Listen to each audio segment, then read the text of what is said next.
Gambit, the card-throwing Cajun with a silver tongue, a bow staff, and a knack for making poker night very dangerous.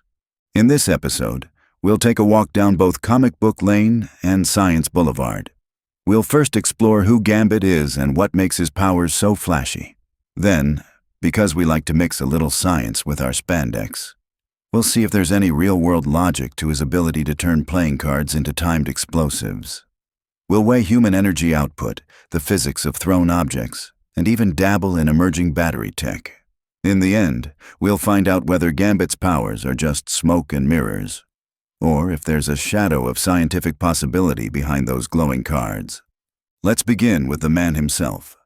Remy LeBeau, better known as Gambit, is one of Marvel's most charismatic mutants. Raised on the streets of New Orleans and trained by thieves, he brings that smooth southern charm and a bit of moral ambiguity to the X-Men lineup. His mutant ability?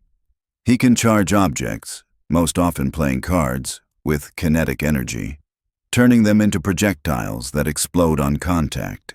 He doesn't need wires, fuses, or TNT.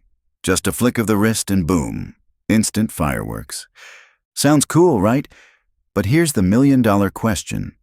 Could any of this be possible in the real world? Now let's get into the science. First, let's talk energy.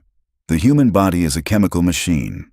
On a good day, a well-trained athlete can produce maybe 1,000 joules of energy in a quick burst, enough to light a 100-watt bulb for 10 seconds, or maybe chuck a baseball with some force. That's the top end of natural human output. Now consider a playing card. It weighs less than 2 grams. Even if you could flick it like a ninja, it's only carrying maybe 0.1 joules of kinetic energy. That's not explosive. That's barely enough to knock over your grandma's teacup. In contrast, a single stick of C4 explosive contains 6 million joules of energy. And one of Gambit's cards? Judging by comic panels and animated series, it seems to pack about 1 to 5 million joules. Roughly on par with a hand grenade. So, how does he do it? If we wanted to make this remotely plausible, we'd have to cheat the laws of physics. Just a little. Imagine Gambit isn't storing the energy in the card. Maybe the card is just a trigger, a conduit, while the real energy comes from somewhere else. He could be tapping into ambient quantum fields, zero-point energy, or even channeling power from a dimension we haven't discovered yet. Think of it like swiping a debit card.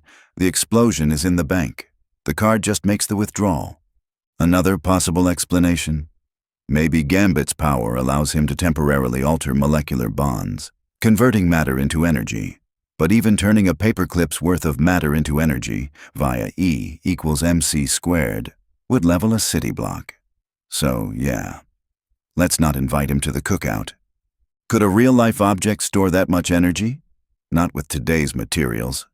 The most advanced lithium-ion batteries top out at around 900,000 joules per kilogram. Some next-gen graphene supercapacitors might one day hit a few million joules, but they'd still be bulkier than a playing card.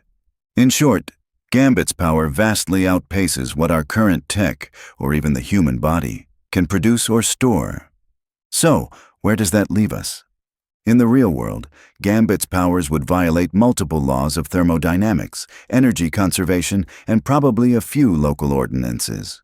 But if you stretch the imagination just a bit, you can theorize a system where he channels energy from an external high-density source, using the card as a harmless trigger for a spectacular release. It's not possible, but it's not completely absurd either. Not if you like your physics with a side of science fiction. To wrap up, Gambit's explosive card trick might be comic book fantasy, but analyzing it through a scientific lens reveals just how wide the gap is between our world and his.